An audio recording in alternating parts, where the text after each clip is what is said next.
What if everything you believe about wealth, success, and happiness is a complete lie? What if the richest society in human history has forgotten the most basic truth about being alive? What if I told you that, in our desperate chase for more stuff, more money, more status, we've actually become the least materialistic people who ever lived? That sounds impossible, right? America, with its Black Friday stampedes and credit card debt and Instagram feeds full of luxury brands, not materialistic. But here's what will blow your mind. What if the very people we call materialistic are actually running away from matter as fast as they can? What if our obsession with money has made us forget what money is supposed to buy? What if we've become so addicted to the symbol that we've lost touch with what it symbolizes? Stay with me, because I'm about to share something that will completely shatter how you see modern life. And by the time we're done, you'll realize that the thing you've been calling materialism your entire life is actually its complete and total opposite. But first, let me ask you 3 questions that might disturb you. When was the last time you ate a meal without looking at a screen? When was the last time you created something beautiful with your hands? When was the last time you felt truly satisfied by your work? Not your paycheck, but the work itself. If you're struggling to answer these questions, you're beginning to touch something that the great philosopher Alan Watts understood decades ago. As he put it, the meaning of life is just to be alive. It is so plain and so obvious and so simple. And yet, everybody rushes around in a great panic as if it were necessary to achieve something beyond themselves. So let me ask you the question that changes everything. What does it really mean to be a materialist? Most people would point to someone drowning in expensive cars, designer clothes, and luxury gadgets. But here's where Watts would stop us dead in our tracks and reveal the shocking truth that will reframe everything you think you know about success, happiness, and what it means to be truly alive. You see, a true materialist is someone who loves and reverences the physical world, someone who understands the weight of a stone, the texture of wood, the warmth of sunlight on skin. A materialist delights in matter itself, not in the abstract symbols we've created to represent it. But look around you. Do you see love for matter in our society? Or do you see something else entirely? Think about this for a moment. When was the last time you truly savored your food? Not scrolled through your phone while eating, not rushed through a meal to get back to work, but actually tasted, smelled, and experienced the miracle of nourishment entering your body. If you're struggling to remember, you're beginning to understand the profound disconnect Watts identified in our culture. Here's the shocking truth that Watts revealed. Despite all our wealth, despite our ability to acquire more material goods than any civilization in history, we Americans have become the least materialistic people on Earth. As Watts brilliantly observed, we have confused the description of the world with the world itself. We've created a society where money, an abstract symbol, has become more real to us than the actual world it's supposed to represent. We've fallen in love with the menu instead of the dinner. But how did we get here? How did the land of plenty become a spiritual desert where people work jobs they hate to buy things that don't bring them joy? The answer lies in what Watts called the Great Divorce, the artificial separation between work and pleasure, between duty and delight, between making a living and living itself.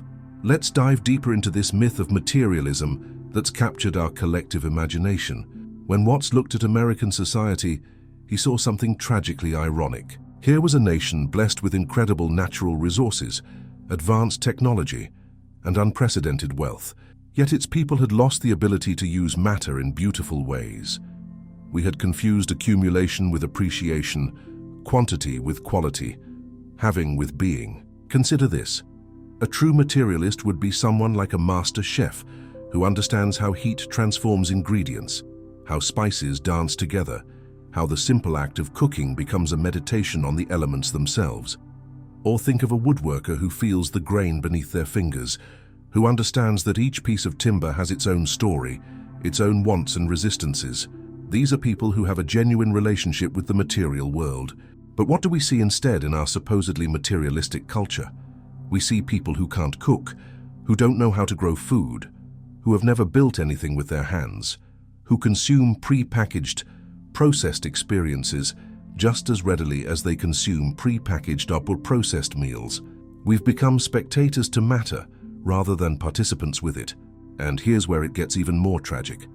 Our education system, the very foundation of how we prepare young minds for life, has completely abandoned the cultivation of material skills. We don't teach our children how to cook beautiful meals, how to build beautiful furniture, how to grow beautiful gardens, or how to create beautiful art with their hands. Instead, we funnel them into what's called jobs rather than vocations. Ask yourself, what's the difference between a job and a vocation? A job is something you do to earn money so you can live. A vocation is something you do because it is your living, because it expresses who you are and connects you meaningfully to the world. In a job, you're selling hours of your life for dollars. In a vocation, you're investing your life force into something that feeds your soul while serving others. This brings us to one of Watts' most profound insights about the human condition. He once said, "Man suffers only because he takes seriously what the gods made for fun." And isn't that exactly what we've done with work and life? We've made it so deadly serious, so disconnected from joy, that we've forgotten work was originally meant to be a form of play, a way of expressing our creativity in service to the world. This brings us to one of the most devastating consequences of our pseudo-materialism, the complete divorce between work and pleasure. We've created a culture where work is seen as a necessary evil, something to endure so we can enjoy ourselves later. But think about the madness of this arrangement. We spend the majority of our waking hours doing something we don't love, something that doesn't inspire us, something that feels like a slow death of the spirit. And then, what do we do with the money we've earned from this soul-crushing activity? We spend it on passive consumption. We collapse in front of screens. We eat food that someone else made poorly. We buy entertainment that someone else created to distract us from the emptiness we feel. We've turned pleasure itself into a commodity to be purchased, rather than an experience to be cultivated. But here's what's really heartbreaking about this system. It's completely unnecessary. The same activities that we pay others to do for us, cooking our food, creating our entertainment, building our homes, making our clothes, these could be sources of profound joy and meaning in our own lives. We've outsourced not just our labor, but our connection to the material world itself. Watts understood that this division between work and pleasure was artificial and destructive. He saw that human beings are naturally creative, naturally inclined to find joy in skillful activity. Watch a child build with blocks or paint with watercolors. There's no separation between work and play, between effort and enjoyment. The activity itself is the reward. So how did we lose this natural integration? The answer lies partly in our educational priorities, and this is where Watts's critique becomes particularly sharp and relevant to anyone who's ever felt frustrated with the school system. Our educational institutions have become factories for producing what Watts called organization men, people trained to fit into bureaucratic structures, to follow orders, to perform specialized tasks within larger systems they don't understand or control. We teach children to sit still, to be quiet, to memorize information they'll never use, to compete rather than collaborate, to fear failure rather than learn from it. But here's what we don't teach them. We don't teach them how to use their hands skillfully, how to create beauty, how to work with natural materials, how to find satisfaction in craftsmanship. We don't teach them that work can be a form of meditation, that cooking can be a spiritual practice, that building something with your own hands can be more satisfying than any purchased entertainment. Think about the tragic irony of this. We live in a culture obsessed with following your passion, yet we provide no education in the fundamental skills that would allow someone to turn their passion into a livelihood. We tell young people to do what they love, but we never teach them how to love what they do. The result, generation after generation of people who spend their entire lives doing work they hate to earn money, they'll spend on pleasures they don't really enjoy. It's a hamster wheel of meaninglessness, and the faster we run, the more exhausted we become. But what if there was another way? What if we could reclaim the lost art of loving matter, of finding joy in the simple activities of daily life? This is where Watts's vision becomes not just critical, but transformative. Imagine, for a moment, what your life would look like if you approached every material interaction as an opportunity for meditation and joy. What if cooking wasn't a chore but a creative practice? What if cleaning wasn't drudgery but a way of honoring your living space? What if even your work, whatever it might be, became a form of artistry? This isn't fantasy, this is the recovery of something essentially human. Throughout most of history, work was integrated with life. The farmer, the blacksmith, the weaver, the cook. These people found meaning and identity in their craft. They developed what Watts called skill and love, the technical ability and emotional investment that transform mere labor into art.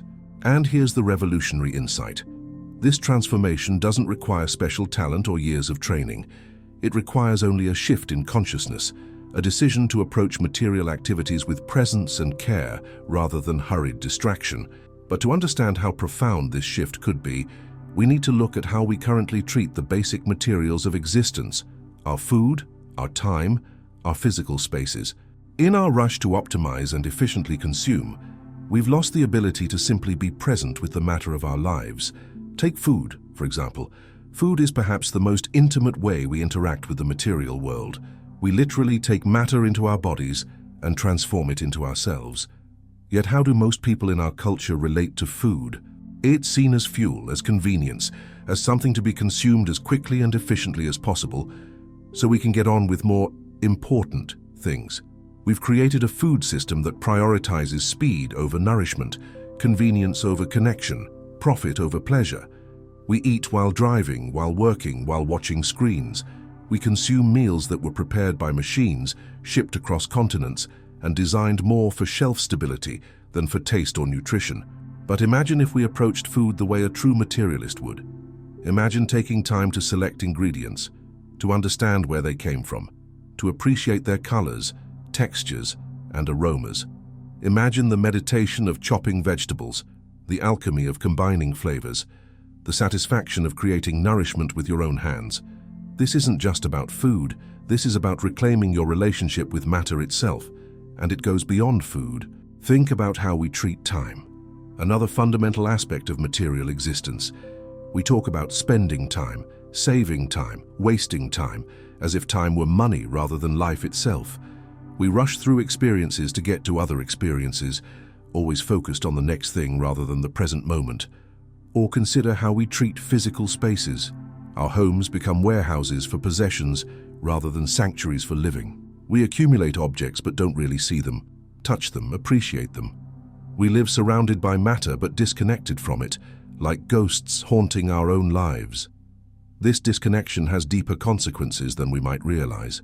When we lose touch with the material world, we lose touch with something essential about ourselves. We are, after all, material beings. We have bodies that need to move, hands that need to create, senses that need to be engaged. When we live primarily in the abstract realm of thoughts, screens, and symbols, we starve these fundamental aspects of our humanity. Watts understood that this starvation manifests as a peculiar kind of suffering, not the dramatic suffering of poverty or persecution, but the subtle suffering of meaninglessness, of feeling disconnected from life even while surrounded by abundance. It's the suffering of people who have everything they thought they wanted, but somehow still feel empty. And here's where his insight becomes truly liberating. The solution isn't to acquire more, or to achieve more, or to optimize more. The solution is to fall in love with what's already here, to develop what he called skill and love in our daily interactions with the material world. But what does this actually look like in practice? How do we move from the abstract to the concrete, from consumption to creation, from having to being? The answer lies in what we might call the art of presence, the radical act of paying attention to the matter of our lives. Start with something simple. The next time you eat, put down your phone, turn off the television, and actually taste your food. Notice the textures, the temperatures, the way flavors change as you chew. This isn't about being precious or pretentious.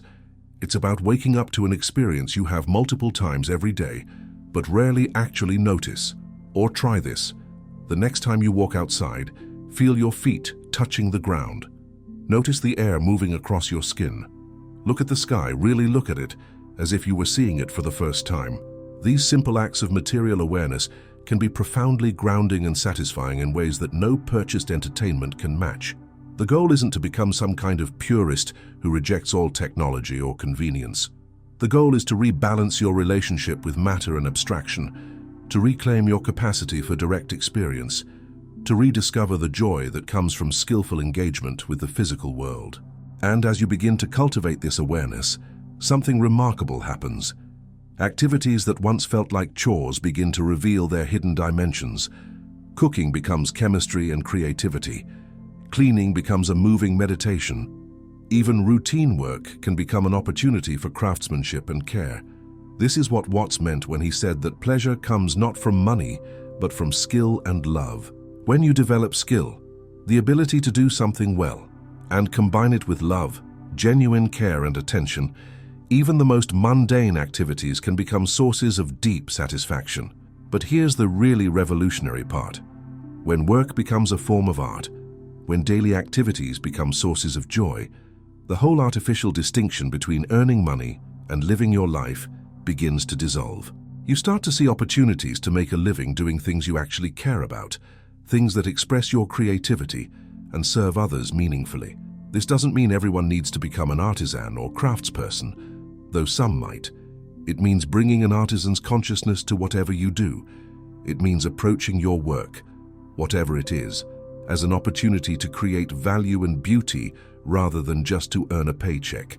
And this shift in consciousness has ripple effects throughout your entire life. When you're no longer desperately trying to escape from work into leisure, you can approach both with more presence and appreciation. When you're not constantly seeking the next purchase or experience to fill the void, you can find richness in simple, everyday moments. This is what true materialism looks like. Not the accumulation of objects, but the cultivation of a loving relationship with the material world. Not the worship of money, but the reverence for matter itself. Not the endless pursuit of more, but the deep appreciation of what is. And here's perhaps the most beautiful aspect of this transformation. It's available to everyone, regardless of their economic circumstances. You don't need wealth to develop skill and love. You don't need expensive equipment to approach cooking, cleaning, or creating with care and attention. The capacity for joy in material activities is a birthright, not a privilege. In fact, some of the happiest and most fulfilled people throughout history have been those who found deep satisfaction in simple, fundamental activities: growing food, preparing meals, creating useful objects with their hands, caring for their living spaces and communities.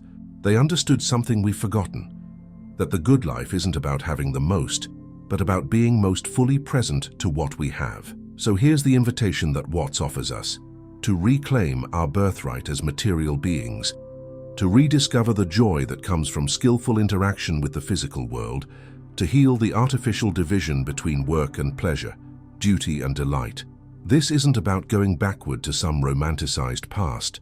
It's about going forward to a more integrated future, where technology serves human flourishing rather than replacing human engagement, where efficiency supports joy rather than eliminating it, where wealth means richness of experience rather than just accumulation of objects.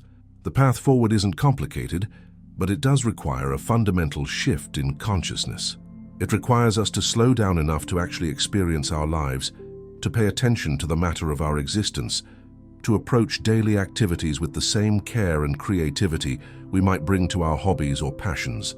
As we conclude this exploration, remember that true liberation doesn't come from having more or achieving more. It comes from falling in love with the life you're already living, from finding the extraordinary within the ordinary, from discovering that the material world, your actual, physical, sensory experience of being alive, is itself the greatest treasure. The next time someone calls you materialistic for wanting to enjoy good food, beautiful surroundings, or satisfying work, you can smile and say, "Thank you," because true materialism, the love of matter, the reverence for the physical world, the joy of skillful engagement with life itself, is perhaps the most spiritual practice of all. Your hands are waiting to create. Your senses are waiting to be awakened. Your life is waiting to be lived, not just endured or consumed. The material world is calling you home to yourself, if you're willing to listen. If this exploration has opened up new possibilities for how you might approach your daily life, I'd love to know about it in the comments below. And if you found value in this different way of thinking about materialism and meaning, please consider subscribing to the channel and hitting that like button. It helps us share these transformative ideas with others who might be ready to rediscover the art of truly living. Until next time, may your work become your art, and your life become your masterpiece.